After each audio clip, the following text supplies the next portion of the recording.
Wow. That's Sulok.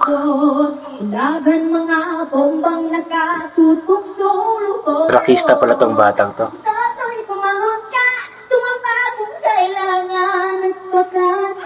Ang mga bala. That's Sulok po to.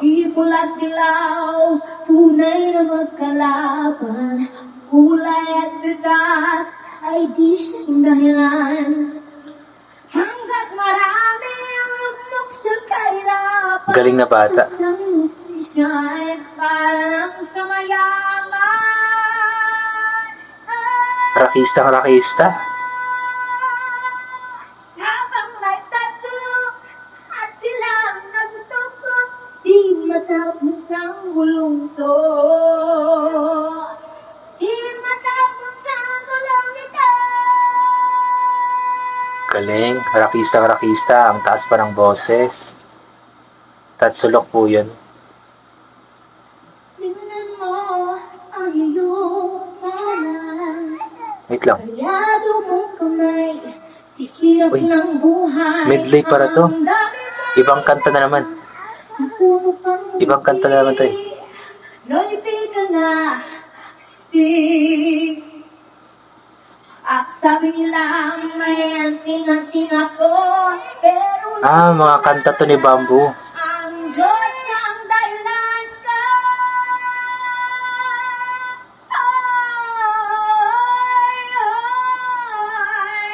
Pinoy ako. Grabe, ang galing ng batang to. Rakista. Payagiman ang bubuhay. Oh, Pinoy ako. Mayagiman ang bubuhay. So parang Bamboo medley para ito. Iba't ibang kanta ni Bamboo.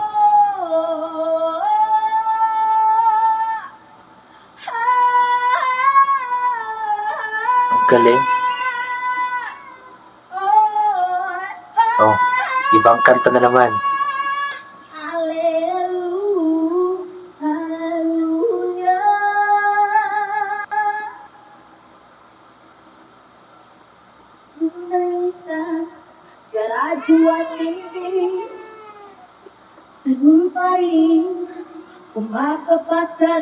Ang galing entertainer na entertainer. Isip ko na umalis na lang dito. Kaibutan ang nagsulipan. Lumayo.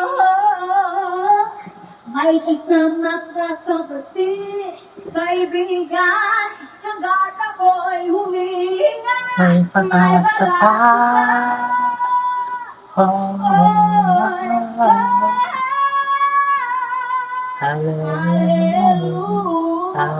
Hallelujah. Sinong sawa, sinong mali, sumigaw ngayong gabi. Hallelujah. Ang galing yan. Entertainer na entertainer. Alam mo yun? Hallelujah. Ganda. Hallelujah. Hallelujah.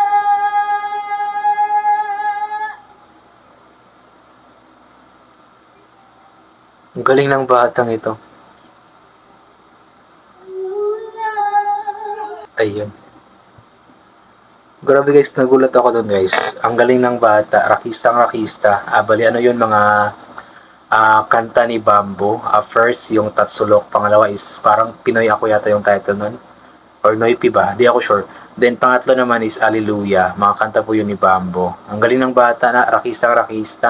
And ang galing niya magdala ng kanta, mag-deliver ng kanta. Ano siya, inulit ko nga, entertainer siya. Ang galing niya mag-entertain ng tao. Kapag siguro, halimbawa meron siyang event or maybe concert, sabihin natin concert, ay talagang hindi ka maboboring manood sa kanya kasi magaling siyang magdala ng kanta. And also guys, babae siya pero yung kinakanta niya is pang-rock na panglalaki, which is yung mga kanta ni Bamboo nga po.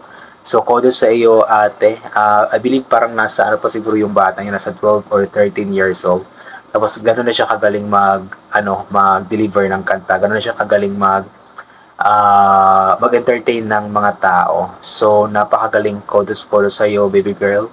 Ayan, napakagaling mo. And we'll hope na sana mapanood natin siya no sa The Voice or sa kung anumang contest sa television.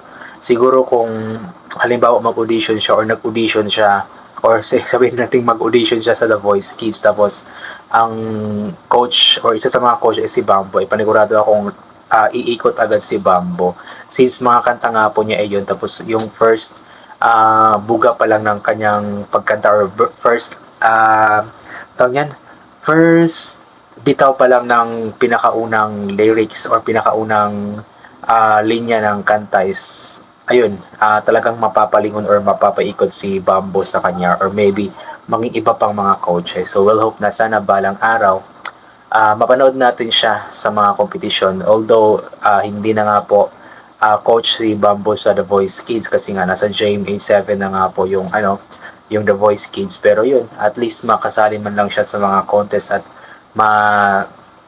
i-showcase niya, may bahagi niya sa mga tao. Nawala yung boses ko.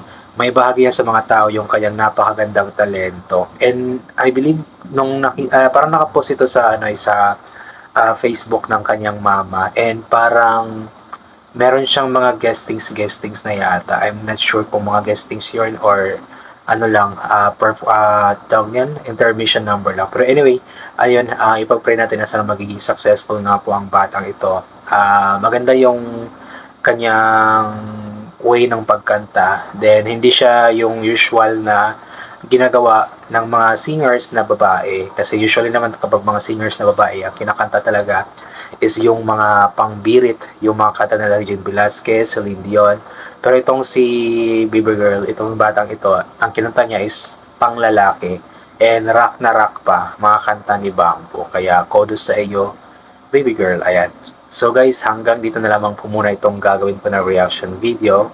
So, maraming salamat po sa lahat ng mga palaging pumabalik sa aking YouTube channel. Mag-iingat po tayong lahat palagi. Ugalit po natin magdasal po. Salamat sa lahat ng mga bagay na ating natatanggap. Kahit na hindi man po natin ito hinihingi kasi alam naman natin yung Panginoon talaga kapag meron tayong gusto kahit na hindi man natin ito hinihingi sa Kanya ay paniguradong ay talagang ibinibigay niya ito sa atin as long as nagdadasal lamang tayo sa Kanya at naniniwala tayo palagi sa Kanya. And also guys, every time na alis po tayo, galit po natin madala ng protection sa katawan like payong or kapote nang sa hindi po tayo mababasa ng ulan kapag bigla-bigla na nga lang pong umuulan kasi yung panahon ngayon mainit tapos bigla-bigla na lamang pong umuulan. So yun, I think hanggang dito na lamang po talaga ito. God bless po sa ating lahat at bye for now po.